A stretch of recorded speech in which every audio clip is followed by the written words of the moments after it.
Hi, everybody. Welcome back to the Search Podcast. I'm Elliot Manning. It has been a while, but I've brought out a new series which is all focused around the US, the expansion, the setups, everything United States. And I've got Maria with me from PGC, who works predominantly in the US markets herself. And I'll let you do your introduction, Maria.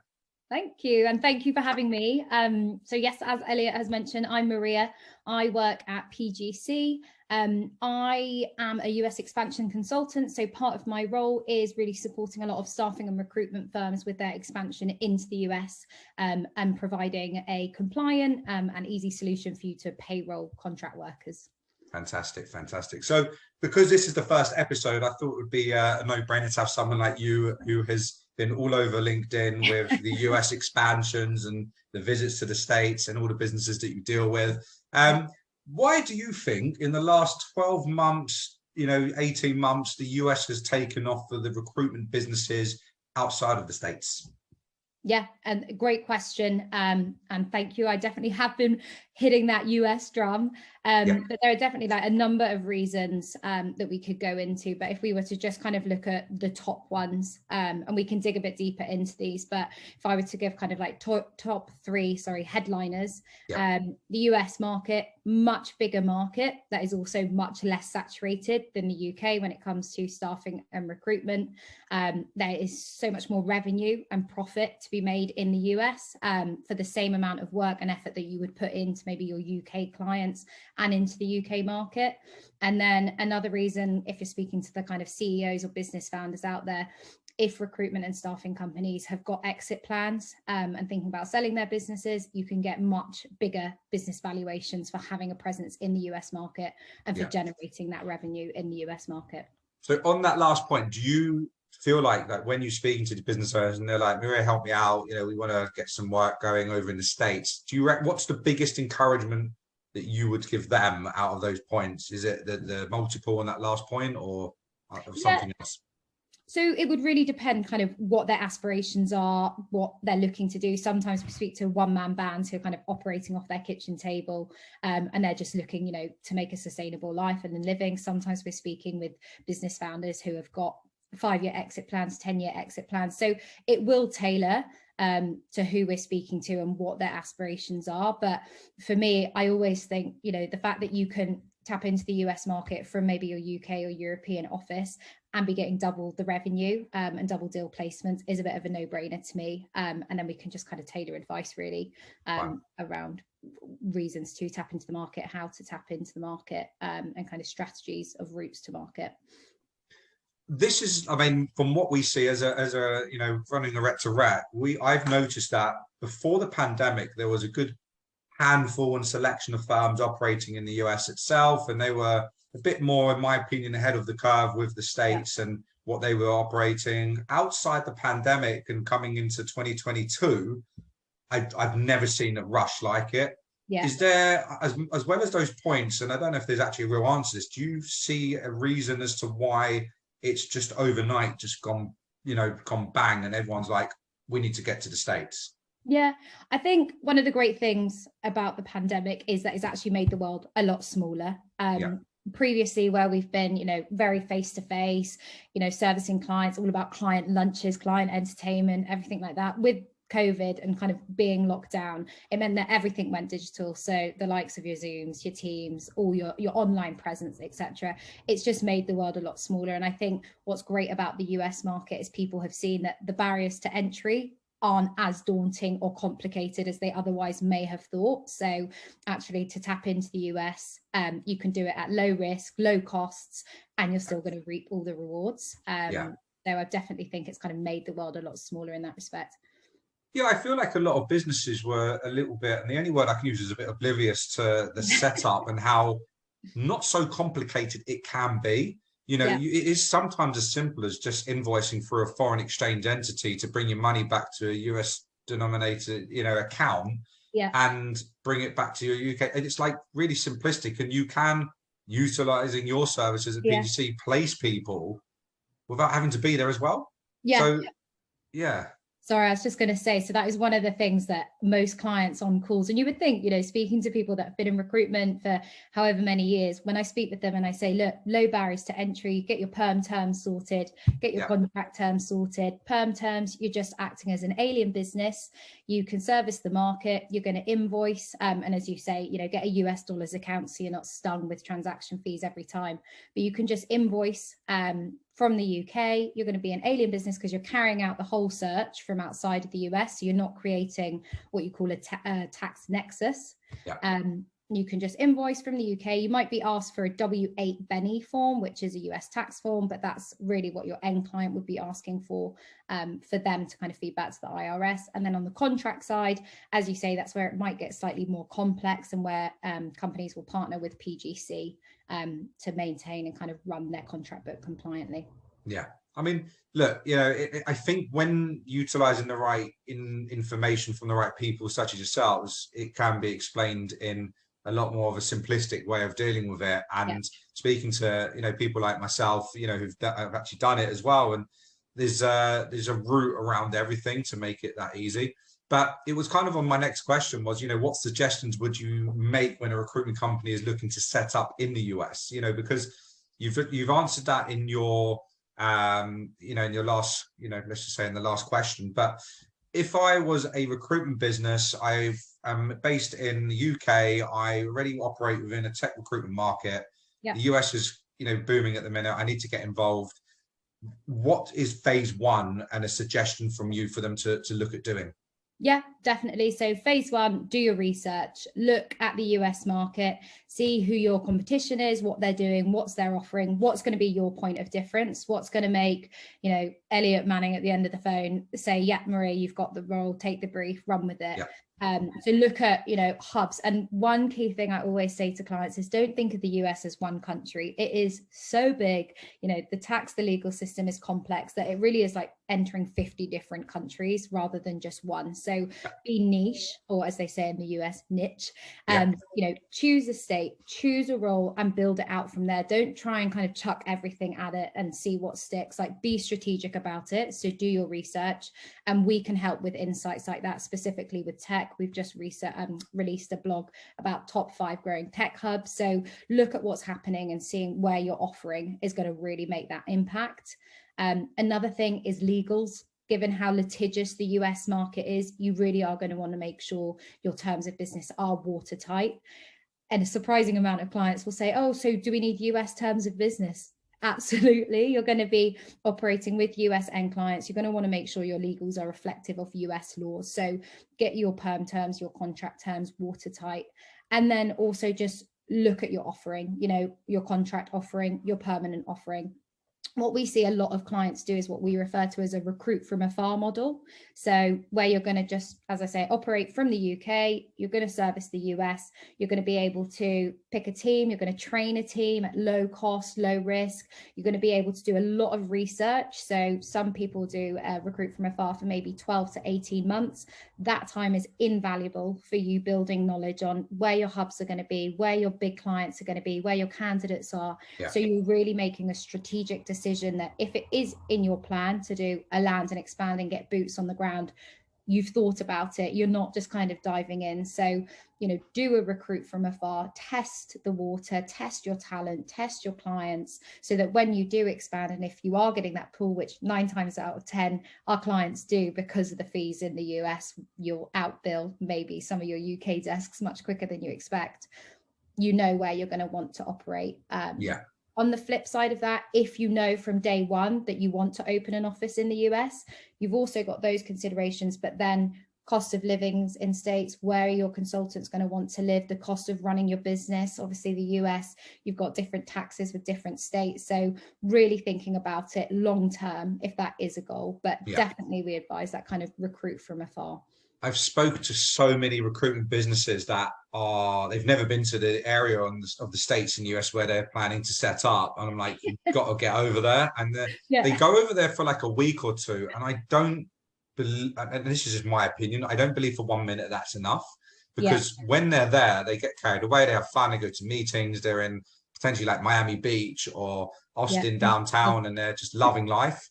But you know, utilize these periods to go and, you know, do the research that you've mentioned, you know, the cost of living, go and talk to people that live there and find out other things that may need to be included in that, and talk to people, you know, go and look at some apartments and go and actually do some exploring around the living side of it, rather than how fun it may be and how nice the weather is. And, you know, I get that a lot. And I actually even question a lot of business owners that I've spoken to and say, why do you want to be there? Like, all your competitors are over there. And there are, you know, sometimes answers are based around things that I wouldn't expect, you know, which could be around, oh, well, the sun's there, or, you know, we've got some clients there, or, and I'm like, okay, but from a rec to rec, my mindset goes, where's your talent pool?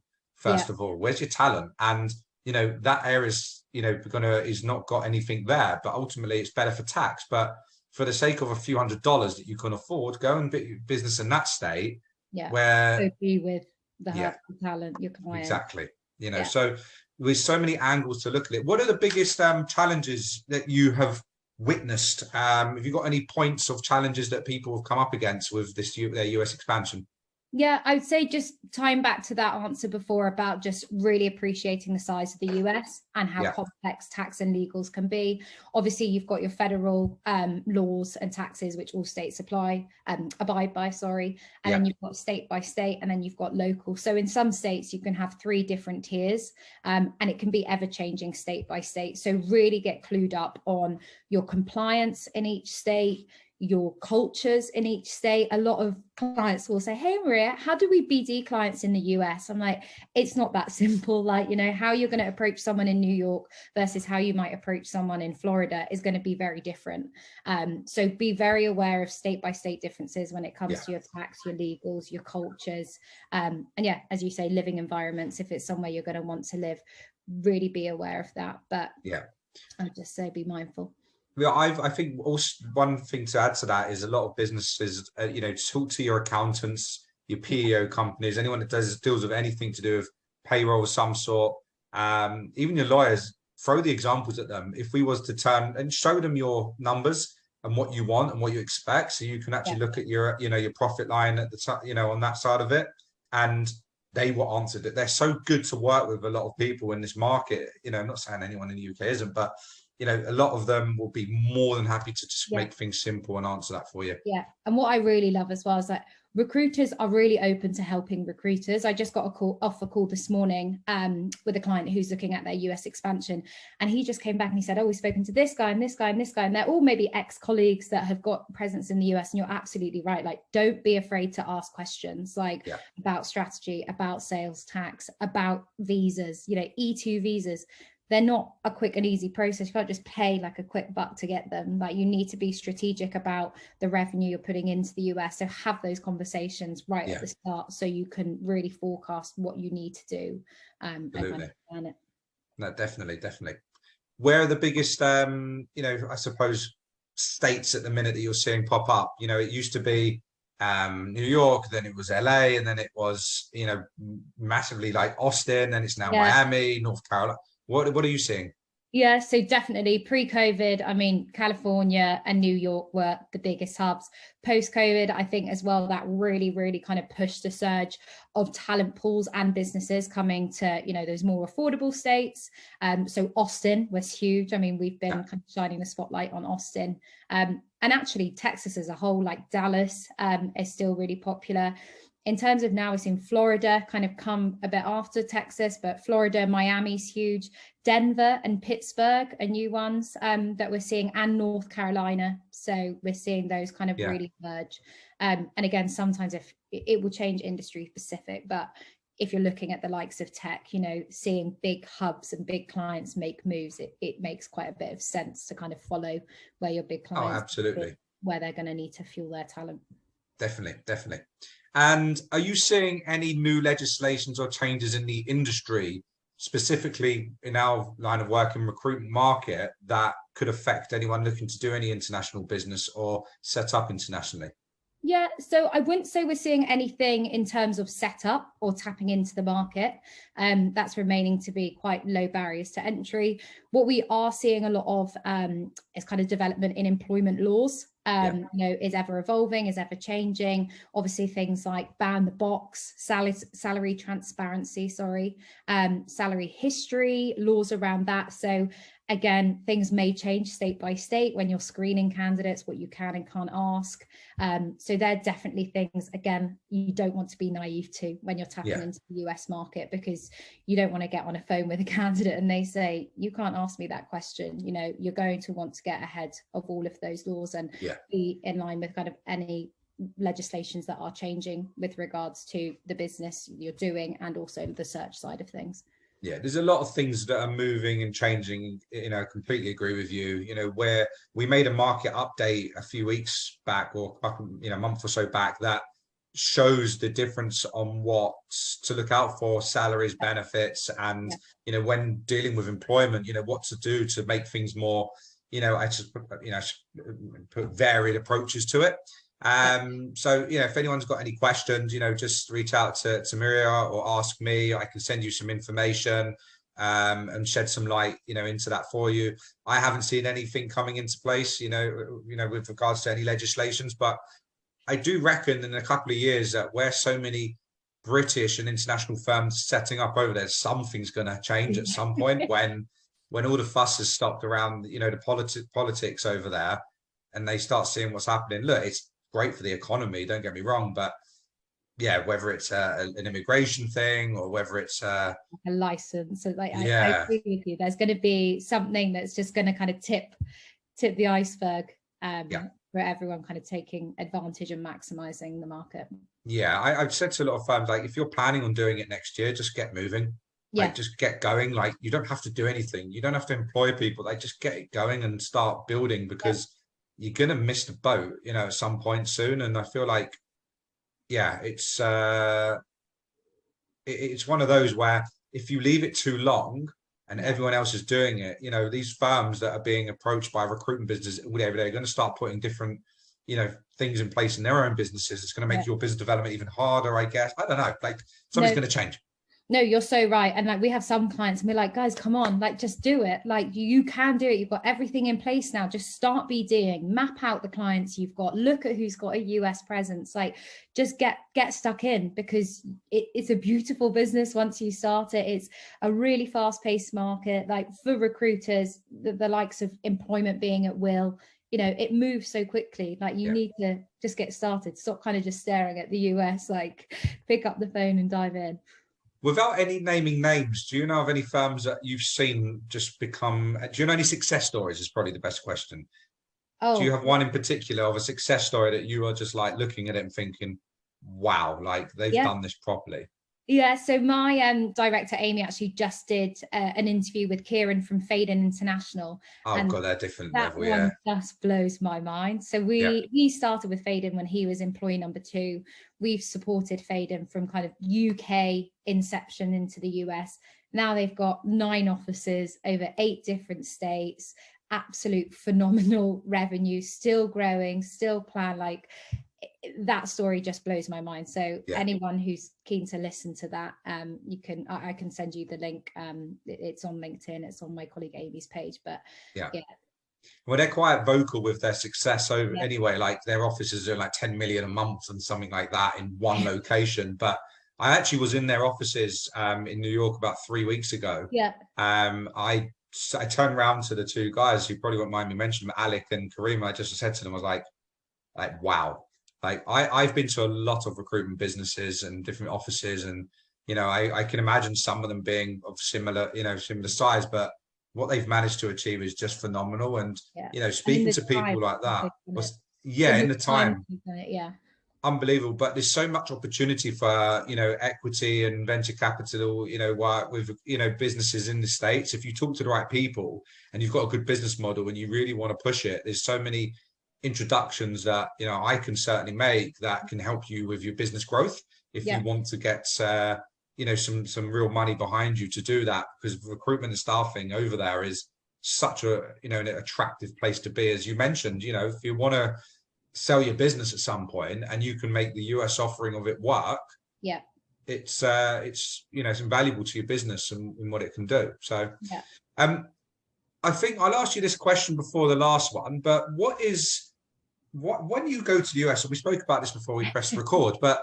when you go to the US, how does it, why do you get excited by it? Like, why do you like it more so than maybe being in London?